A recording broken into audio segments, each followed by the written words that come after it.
Hello guys, ഇപ്പോൾ സ്കൂളൊക്കെ അടച്ചു. ഇനിയിപ്പോൾ 2 മാസം വെക്കേഷനൊക്കെ ആണല്ലോ. കർണാടകയിലെ വീട്ടിലേക്ക് പോകാൻ വേണ്ടി നമ്മളും നീലേശ്വരം റെയിൽവേ സ്റ്റേഷനിൽ വന്നിട്ടാണുള്ളത്. കർണാടകയിലെ ദക്ഷിണ കന്നഡ ജില്ലയിലാണ് കേട്ടോ നമ്മുടെ വീട് വരുന്നത്. ഇവിടുന്ന് മംഗലാപുരം എത്തിയിട്ട് വേണം നമുക്ക് പോകാൻ വേണ്ടി.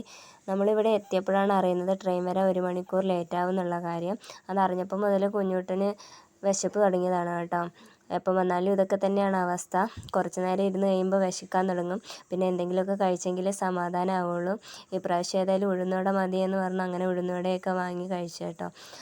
പൊന്നൂസിന് പിന്നെ ഇതിലൊന്നും വലിയ താല്പര്യമൊന്നുമില്ല കേട്ടോ. കഴിക്കുന്ന കാര്യത്തിൽ പ്രത്യേകിച്ച് അങ്ങനെയൊന്നും വേണമെന്നൊന്നുമില്ല. അങ്ങനെ കുറേ നേരം കഴിഞ്ഞു.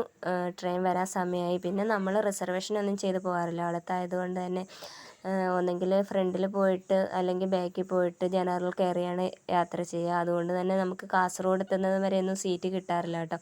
കുറച്ച് നേരമൊക്കെ നിൽക്കേണ്ടി വരും. അങ്ങനെ ഇപ്രാവശ്യവും നല്ല തിരക്കായിരുന്നു.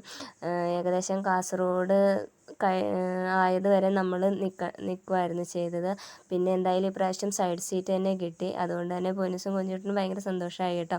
കാഴ്ചകളൊക്കെ കണ്ട് യാത്ര ചെയ്യാമല്ലോ. അങ്ങനെ നമ്മൾ മംഗലാപുരം എത്തി കേട്ടോ. ഇതാണ് മംഗലാപുരം റെയിൽവേ സ്റ്റേഷൻ കേട്ടോ. നമുക്കിതിലെ ഓവർ ബ്രിഡ്ജ് കയറിയിട്ട് വേണം ഇപ്പുറത്തെ സൈഡിലേക്ക് പോകാൻ വേണ്ടിയിട്ട്. അങ്ങനെ നമ്മൾ ഓവർ ബ്രിഡ്ജെല്ലാം കയറി ഇപ്പുറത്തെ സൈഡിലേക്ക് എത്തി കേട്ടോ. ഓവർ ബ്രിഡ്ജ് കയറാതെ തന്നെ ഇതിലൂടെ യാത്ര ചെയ്യാം കേട്ടോ. റെയിൽപാത നടക്കാൻ വേണ്ടിയിട്ട് ഇതിൽ നടപ്പാതയാക്കി വെച്ചിട്ടുണ്ട്. ഇവിടെ എൻഡ് സ്റ്റോപ്പ് ആയതുകൊണ്ട് പേടിക്കാനൊന്നുമില്ല.